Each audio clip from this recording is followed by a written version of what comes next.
வணக்கம்ங்க. நான் தானுங்க எம்பிஏ விவசாயி. இன்னைக்கு நாம எதை பற்றி பார்க்க போகிறோங்கன்னா, நம்ம தோட்டத்துலேங்க தக்காளியும் சரிங்க, அதே மாதிரி வெண்டைக்காயும் சரிங்க, தங்க விலைக்கு விற்கிதுங்க.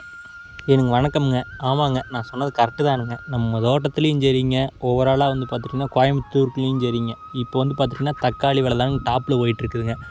அது என்னன்னு சொல்லிட்டு பின்னாடி சொல்கிறேங்க. வாங்க வீடியோக்குள்ளே போயிடலாமுங்க. எனக்கு வெல்கம் பேக் டு மை சேனலுங்க. இந்த வீடியோ பார்க்க வந்த அனைத்து நல்ல உள்ளங்களுக்கு முதல்ல ரொம்ப ரொம்ப நன்றிங்க. நான் தானுங்க எம்பிஏ விவசாயி. எம்பிஏ முடிச்சு போட்டுங்க ஒரு கம்பெனியில் வேலைக்கும் போயிட்டுங்க, ப்ளஸ் அது போக வந்து பார்த்திங்கன்னா விவசாயத்தையும் பார்த்துட்டே இருக்கிறேனுங்க. இன்றைக்கி நம்ம தோட்டத்தில் என்ன விவசாயம் பண்ணியிருக்கோமுங்க, ப்ளஸ் அது போக அதோட ரேட் என்ன அப்படின்னு சொல்லிட்டு பார்த்து போடலாமுங்க. இன்றைக்கி நம்ம தோட்டத்துலேயும் வந்து பார்த்திங்கன்னா கத்திரிக்காய் இருக்குதுங்க, அது போக வந்து பார்த்திங்கன்னா மிளகாய் இருக்குது, வெண்டைக்காய் இருக்குதுங்க, தக்காளி வச்சுருக்கிறோமுங்க.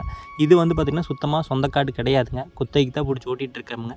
வருஷத்துக்கு வந்து பார்த்திங்கன்னா 1,00,000 ரூபா வந்து பார்த்திங்கன்னா உங்களுக்கு நம்ம கொடுத்துடணும். ப்ளஸ் அதுலேருந்து வர பெனிஃபிட்ஸ் எல்லாம் நம்ம எடுத்துக்கலாமுங்க. தேங்காயும் சரிங்க, தக்காளி, மிளகாய், வெங்காயம் எல்லாமே வந்து பார்த்திங்கன்னா நம்ம என்ன விவசாயம் செய்கிறோமோ அதை நம்ம எடுத்துக்கலாமுங்க. அவங்களுக்கு வந்து பார்த்திங்கன்னா வருஷத்துக்கு ஒரு டைம் 1,00,000 ரூபா அமௌண்ட் கொடுத்துடணுமுங்க. அப்படி பார்க்கும்போதுங்க இந்த வருஷத்தோடு சேர்த்து நாங்கள் 13வது வருஷம் முடிஞ்சு 14வது வருஷமாக இந்த காடு ஓட்டிகிட்ருக்கோமுங்க. குத்தகை பேஸஸில் வாடகைங்கிற மாதிரின்னு வச்சுக்கோங்களேன். ஒரு 14 வருஷமாக ஓட்டிகிட்ருக்கோமுங்க. அப்படி இருக்கும்போது இந்த விவசாயம் பண்ணுறதுல இந்த மாதிரி காடு பிடிச்சி விவசாயம் பண்ணுறது லாபமானு கேட்டால் வருஷத்தில் ஒரு சில வருஷம் லாபமாக இருக்கும், ஒரு சில வருஷம் வந்து பார்த்திங்கன்னா நட்டத்துலேயும் போகுங்க. அதனால் வந்து பார்த்திங்கன்னா இது இவ்வளோ தான், இந்த விவசாயம் பண்ணால் லாபம் கிடைக்கும், நட்டமும் இருக்குங்க. தேங்காய் விலை நல்லா இருந்துச்சு, தக்காளி, மிளகாய், வெங்காயம் எல்லாம் ஓரளவுக்கு நல்லா போச்சு அப்படின்னா நம்ம கொடுக்கறத விட அதிகமாகவே எடுக்கலாமுங்க. இல்லை அதெல்லாம் வந்து அந்தளவுக்கு எதுவும் இல்லை, மழை அதிகமாக பெஞ்சாலோ வெயில் அதிகமாக அடித்தாலோ அந்த இடத்துல வந்து பார்த்திங்கன்னா நம்மளால் வந்து ரிட்டன் எதுவுமே எடுக்க முடியாதுங்க. அதுக்குன்னு வந்து இது லாஸில் போகக்கூடிய பிஸ்னஸான்னு கேட்டிங்கன்னா கண்டிப்பாக கிடையாதுங்க. அதுலேருந்து பேலன்ஸ் வர்ற இந்த ஆடு மாடு கோழியெல்லாம் வச்சுருக்கோம், அது இல்லாமல் விவசாயம் வேறு பண்ணுறோம். இத்தனை பெரிய காடை நம்மளை நம்பி கொடுத்துருக்காங்க. கண்டிப்பாக லாபம் தானுங்க, லாபமெல்லாம் இல்லாமல் இல்லைங்க. இருந்தாலும் வந்து பார்த்திங்கன்னா ஒரு சில வருஷம் லாபமாக இருக்கும், ஒரு சில வருஷம் நட்டத்தில் தான் போயிட்டுருக்குதுங்க. அப்படி இருக்கும் இந்த வருஷம் பார்த்துட்டிங்கன்னா இந்த வருஷம் 2025 எண்ட் ஆக போகுதுங்க. இதில் வந்து பார்த்திங்கன்னா தக்காளியும் அது போக பார்த்திங்கன்னா வெண்டையும் சரியாக விலையில் போயிட்டுருக்குதுங்க. எப்படி சொல்கிறேன்னு பார்த்திங்கன்னா 23/11/2025 இந்த வருஷம் இப்போ வந்து பார்த்திங்கன்னா தக்காளியோட டாப்பில் இருக்குங்க. கிட்டத்தட்ட ஒரு பெட்டியோட விலை பார்த்திங்கன்னா 850 ரூபா, 900 ரூபா, 950 ரூபா வரைக்கும் போகுதுங்க. ஹைப்ரிட் பார்த்திங்கன்னா 950 ரூபாய்க்கு வந்து பார்த்திங்கன்னா மார்க்கெட்டில் கொடுத்துட்ருக்காங்க.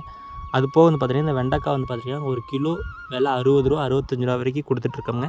இன்றைக்கி காலையில் வந்து பார்த்திங்கன்னா 50 கிலோ கிட்ட வந்து வெண்டைக்காய் போட்டிருந்தோம்ங்க. இன்ட்டு போட்டுட்டு நீங்கள் வந்து பார்த்துக்கிட்டிங்கன்னா ஒரு 60 ரூபான்னு போட்டால் கூட கிட்டத்தட்ட அதுவே பெரிய அமௌண்ட்டாக போயிடுதுங்க. இப்போ கரண்ட்டில் நம்ம தோட்டத்தில் இதுதான் போயிட்டுருக்குதுங்க. கத்திரிக்காய் அந்தளவுக்கு ஒன்றும் பெருசாக இல்லைங்க. மிளகா வந்து பார்த்திங்கன்னா கிலோ வந்து பார்த்திங்கன்னா 40 ரூபா, 45 ரூபா வரைக்கும் விற்றுட்ருக்கோங்க, புல்லட் மிளகாய்ங்க. நம்ம விவசாயம் பண்ணும்போது பார்த்துட்டிங்கன்னா ஒரே ஒரு விவசாயம் மட்டும் பண்ணக்கூடாதுங்க. அதில் வந்து பார்த்திங்கன்னா பல ரகத்தில் பண்ணணுங்க.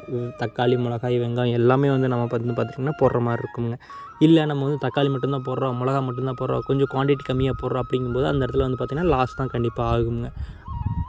அதே மாதிரி விவசாயம் பண்ணுற எல்லாருமே வந்து பார்த்திங்கன்னா ஆடு மாடு கோழி ஏன் வச்சுருக்காங்கன்னு தெரியுங்களா? ஏன்னா வந்து பார்த்திங்கன்னா 6 மாதத்துக்கு வந்து நல்ல மழையாக இருக்குங்க. அடுத்த 6 மாதத்தில் மழை எதுவுமே இருக்காதுங்க. அப்படி இருக்கும்போது 6 மாதத்துக்கு நம்ம விவசாயம் பண்ணுவோம், 6 மாதத்துக்கு நம்ம விவசாயம் பண்ணால் சும்மா தான் இருப்போம். அந்த டைமில் நம்மளுக்கு வந்து பார்த்திங்கன்னா சோர்ஸ் வேணும்ல, இன்கம் சோர்ஸ் கண்டிப்பாக வேணும்ல. அப்படி இருக்கும்போது நீங்கள் பால் மாடு வச்சுருக்கிறீங்களா இருந்தீங்கன்னா வருஷத்தில் 360 நாள் 305 நாளும் அதுக்கு தகுந்த மாதிரி மாடு நம்ம வச்சிட்டோம்னா நம்ம பால் கறந்து ஊற்றிட்டே இருக்கலாமுங்க. 1 லிட்டரோட பாலோட விலை நம்ம ஊற்றும்போது 37 ரூபாலேருந்து 42 ரூபா வரைக்கும் லிட்டர் எடுத்துக்கிறாங்க. அப்படி இருக்கும்போது அதில் ஒரு பெனிஃபிட் கண்டிப்பாக இருக்குங்க. அதே மாதிரி வந்து பார்த்திங்கன்னா ஆடு கறி விலைக்கு நம்ம கொடுக்குறோம், இல்லாட்டி மொத்த கணக்குக்கு கொடுக்குறோம் ஆடு, அதுலேயும் கொஞ்சம் பெனிஃபிட் இருக்குங்க. அது இல்லாமல் கோழி இருக்குங்க, வாத்து இருக்குது, அது வந்து தனிங்க. அது வந்து பெருசாக சோர்ஸ் இல்லாட்டி பெரிய அமௌண்ட் இல்லாட்டியும் ஏதோ ஓரளவுக்குனாச்சும் வந்து அமௌண்ட் இருக்குங்க. நம்ம விவசாயத்தை பொறுத்த வரைக்கும் எந்தளவுக்கு எஃபர்ட் கொடுத்து எந்தளவுக்கு வந்து இறங்கி வேலை செய்கிறோமோ அதை பொறுத்தா வந்து பார்த்துட்டிங்கன்னா நம்மளுக்கு வந்து லாபம் அதிகமாக இருக்குங்க.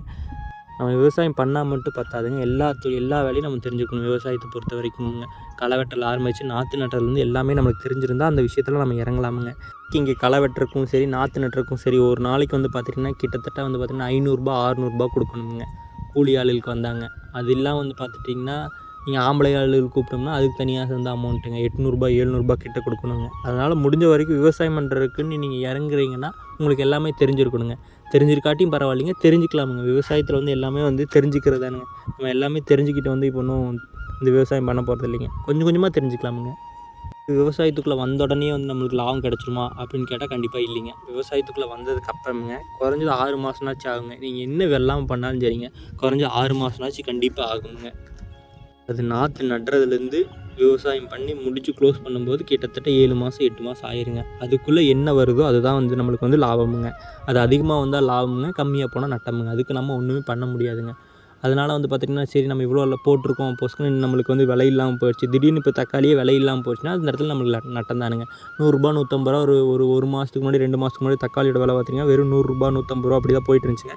இப்போ இன்றைக்கி தான் 850 750 அந்த டைமுக்கு அந்த ரேஞ்சுக்கு போயிட்டுருக்குங்க. அப்போயும் நாங்கள் இந்த 6 மாதம் வந்து வளர்த்துனது அது எல்லாமே வந்து பார்த்திங்கன்னா இதில் தான் டேலி ஆகுங்க. ஒரு வேளை இந்த இடத்துல விற்காமல் போயிடுச்சுன்னா ஃபுல்லாக லாஸ் தானுங்க. அப்போ நம்ம அந்த இடத்துல நம்ம ஒன்றுமே பண்ண முடியாதுங்க. அதனால் கிடைக்கும்போது நம்ம யூஸ் பண்ணிக்கணுங்க. இல்லை நட்டமாகிடுச்சுன்னா அதுக்குன்னு சொல்லிட்டு ஃபீல் பண்ணக்கூடாதுங்க. அடுத்து என்ன பண்ணணும், அடுத்து இதுக்குள்ளே ஏதாவது ஊடு பயிர் வைக்கலாமா, தட்டைப்பயிர் வைக்கலாமா, இதுக்குள்ளே அவரை வைக்கலாமுங்க. இதெல்லாம் வச்சு ஃப்யூச்சரில் அடுத்து என்ன பண்ணலாம் அப்படின்னு சொல்லிட்டு தான் யோசிக்கணுங்க. ஐயோ போயிடுச்சு அப்படின்னு சொல்லிட்டு அந்த இடத்துல லோ ஆகிட்டோம்னா அப்போ நம்ம விவசாயம் பண்ணுறதுக்கே லாய்க்கு இல்லைங்க. அதனால் முடிஞ்ச வரைக்கும் பார்த்திங்கன்னா நம்மளோட சேனல் பார்த்துட்ருக்கீங்க, ரொம்ப சந்தோஷங்க. அதனால் நம்மளோட சேனலை சப்ஸ்கிரைப் பண்ணிட்டு கொஞ்சம் பாருங்க.